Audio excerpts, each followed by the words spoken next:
Maroc, la marche verte. Verte parce que le vert est la couleur de l'étoile sur le drapeau rouge marocain. C'était la couleur préférée du prophète Mahomet. Et parce que cette marche est aussi une marche sainte. Du moins, c'est ce qu'on leur a dit aux Marocains quand on leur a demandé d'aller récupérer les arpents de sable colonisés par l'Espagne, le Sahara occidental, au cours d'une marche sans précédent dans l'histoire moderne.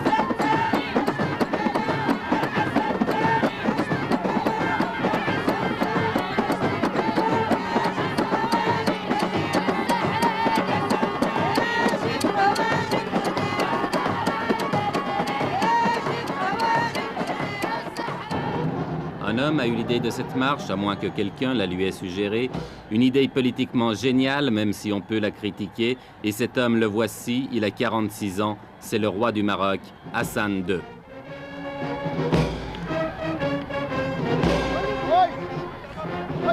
Avec la marche verte, Hassan II espère gagner sur tous les plans, faire oublier les problèmes intérieurs, se réconcilier avec son opposition, même de gauche, et surtout ressouder le peuple marocain dans un immense élan de nationalisme. On dit qu'il joue sa couronne dans cette opération et c'est vrai qu'elle n'est pas sans risque. La tension dans cette région du Maghreb est montée dangereusement et justement, le secrétaire général des Nations Unies, M. Kurt Waldheim, était venu ce jour-là pour en discuter avec le roi.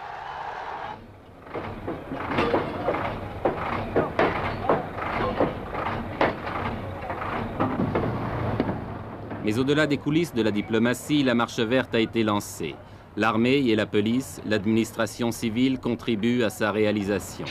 C'est presque la totalité des moyens de transport du pays qui ont été mobilisés, trains, autocars et camions rassemblés à Marrakech, devenue la capitale du grand départ.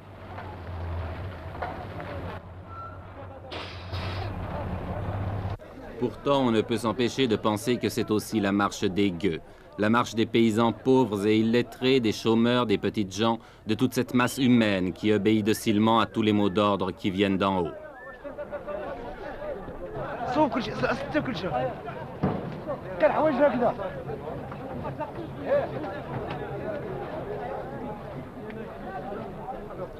Le roi avait demandé 350 000 volontaires.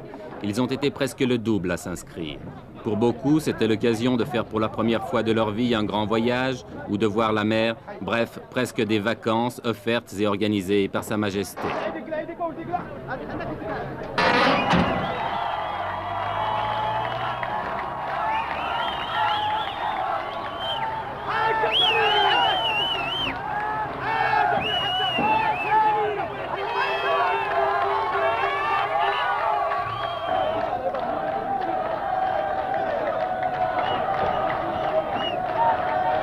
À Marrakech, depuis 15 jours, chaque départ de convoi donne lieu à des scènes de ce genre, et il en part plusieurs chaque jour.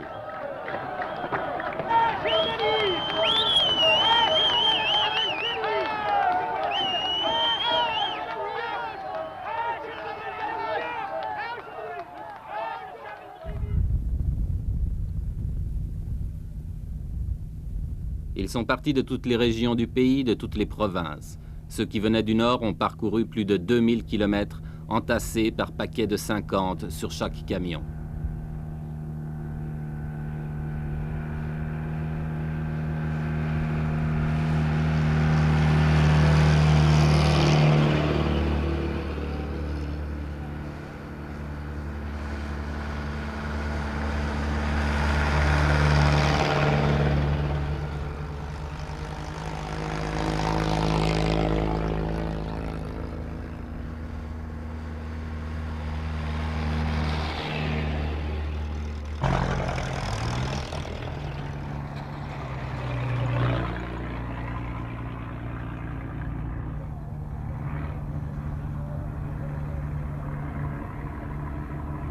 1000, 1500, 2000 kilomètres de soleil et de poussière, de chaleur et de soif, de fatigue. Mais tout a été prévu, sans doute depuis plusieurs mois, malgré le caractère spontané que le Maroc a voulu donner à cette manifestation. Ambulance, ravitaillement, essence, eau. En principe, les participants à la marche ne manqueront de rien. Une question, mais qui restera peut-être toujours sans réponse, quel sera le coût définitif de cette épopée? Avant le désert, un camp de transit a été installé à Agadir qui peut accueillir 30 000 personnes.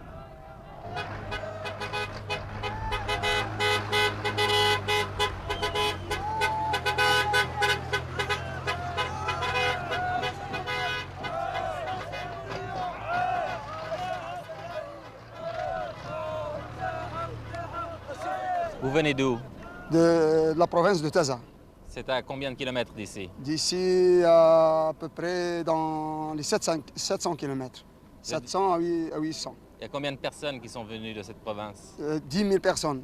10 000. 10 000 personnes. Et maintenant, vous allez partir où? On va y aller, Inch'Allah, au Sahara. Au Sahara? Au Sahara. Jusqu'à Terfaya? On dépasse, Inch'Allah, le Terfaya. Vous allez passer la frontière aussi? Après le discours de Sa Majesté, on va, Inch'Allah, jusqu'à la capitale, Laayoune. Vous allez traverser à Laayoune? Oui. Sahara Maghrebi.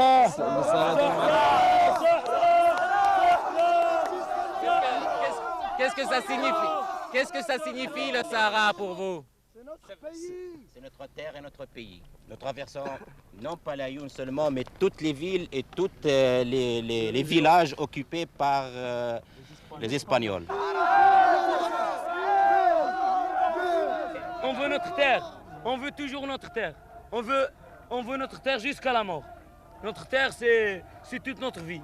C'est notre terre, ça y est. Vive le roi Hassan II! Vive le roi Hassan II! Vive le roi Hassan II! Vive le roi Hassan II! Vive le roi! Vive le roi Hassan II! Vive le roi Hassan II!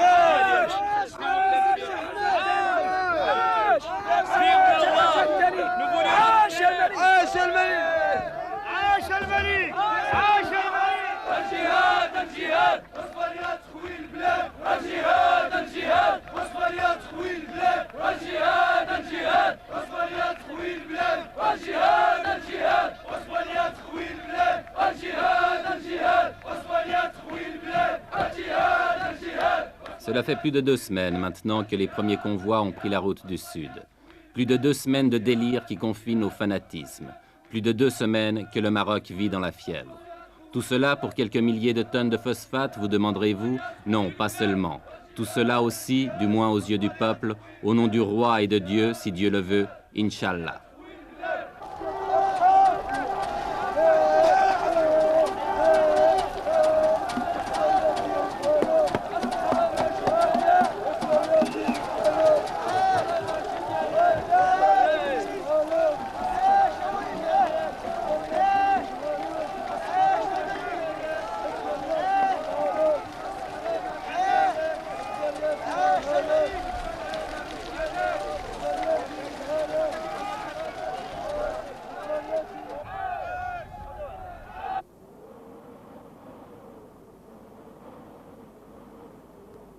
« 350 000 personnes lancées dans le désert, affrontant les vents de sable, reconnaissons que cela ne s'était jamais vu.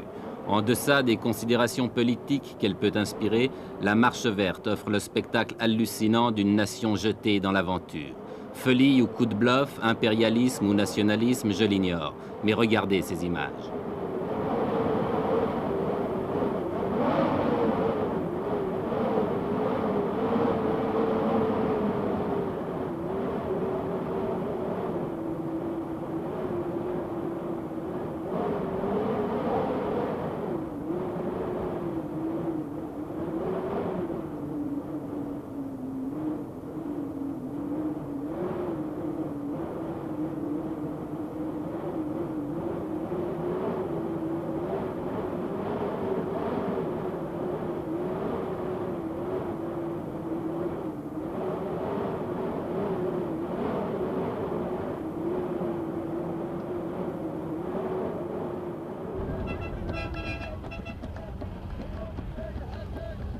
350 000 personnes dans le désert, cela signifie 10 000. Oui, vous avez bien compris, 10 000 camions. En une journée, ce sont 5 convois comme celui-ci que nous avons rencontré sur la route. Par mesure de sécurité et pour éviter un trop grand désordre, tous les arrêts s'effectuent en dehors des localités.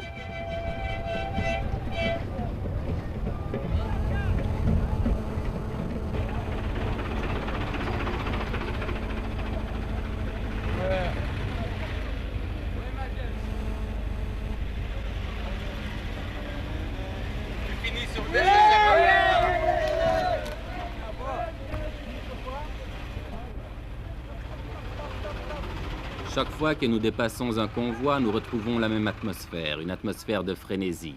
Et chaque fois aussi que nous interrogeons les gens, ils nous font les mêmes réponses. Écoutez. Jusqu'où vous allez? Sahara. Pourquoi vous ne laissez pas le peuple sahraoui s'autodéterminer, choisir lui-même? Parce que le peuple sahraoui est sous la domination du roi. Eh ben, comme vous dites, c'est... Sahara, c'est à nous. Non. Pour être juste, les Sahara nous ont cédé. Et les Sahraouis, ce sont des Marocains pour vous? Oui, c'est ça.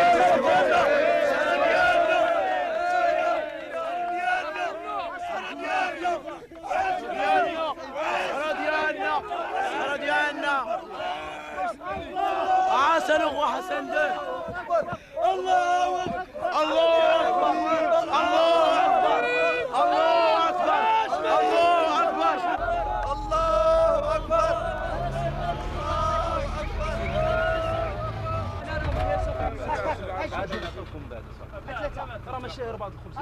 Tout le long du voyage, les vivres sont assurés. On distribue les miches de pain à la lancée, mais en proportion calculée, un pain pour 4 hommes. Le convoi se ravitaille donc, puis reprend la route.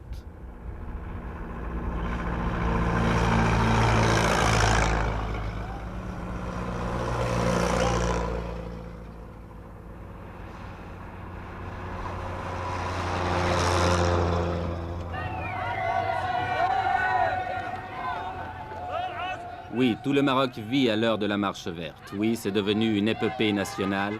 Chaque traversée de ville en témoigne.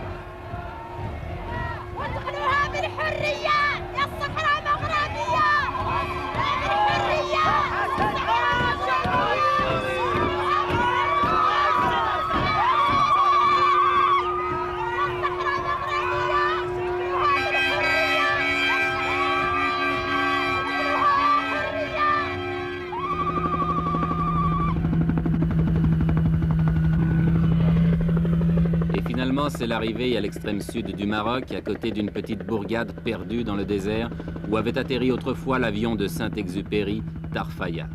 Tarfaya qui est maintenant devenu un gigantesque camp, dernière étape de la marche verte avant la traversée de la frontière qui délimite le Sahara espagnol.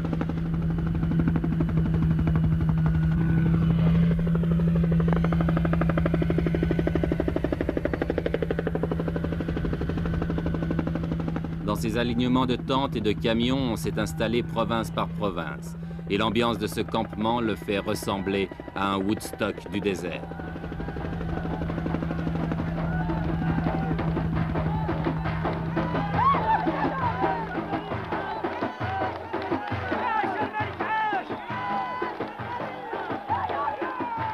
Car c'est tous les jours la fête, organisée ou pas.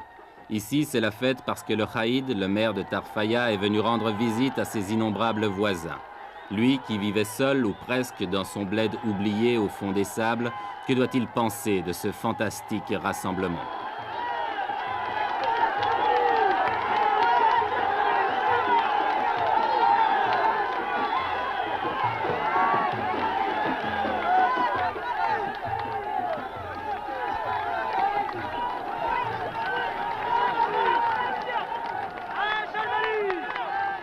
Avec une prodigieuse capacité d'adaptation, la foule s'est installée rapidement. On a nettoyé le sol des cailloux pour en faire des clôtures, on a dressé des tentes de fortune, et il ne reste plus qu'à tuer le temps en attendant l'ordre du roi pour se remettre en marche vers les terres spoliées.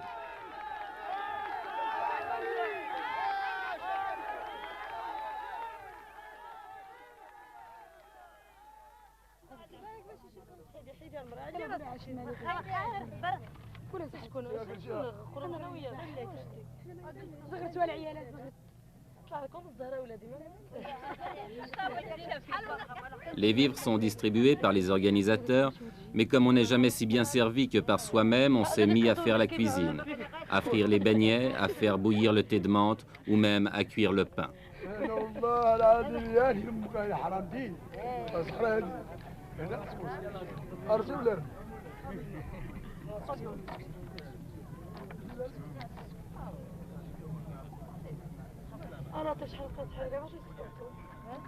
Ici et là, les 1001 petites occupations de la vie quotidienne.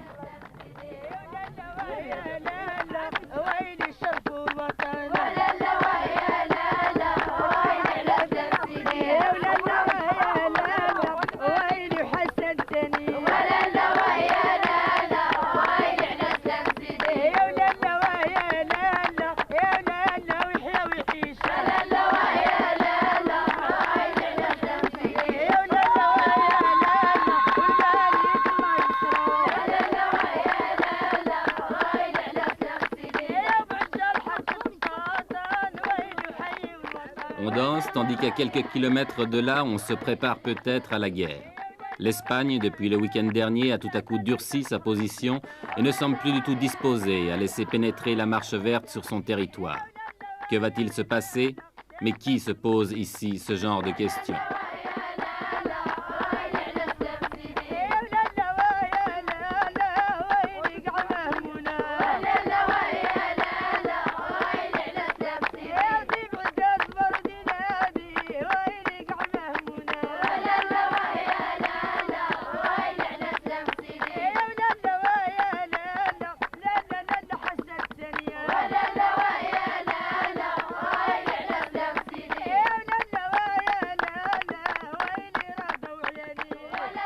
La marche verte n'a pas encore franchi la frontière, mais on ne voit pas comment elle pourrait maintenant s'arrêter, car ce qui est sûr, c'est qu'elle a dépassé le point de non-retour.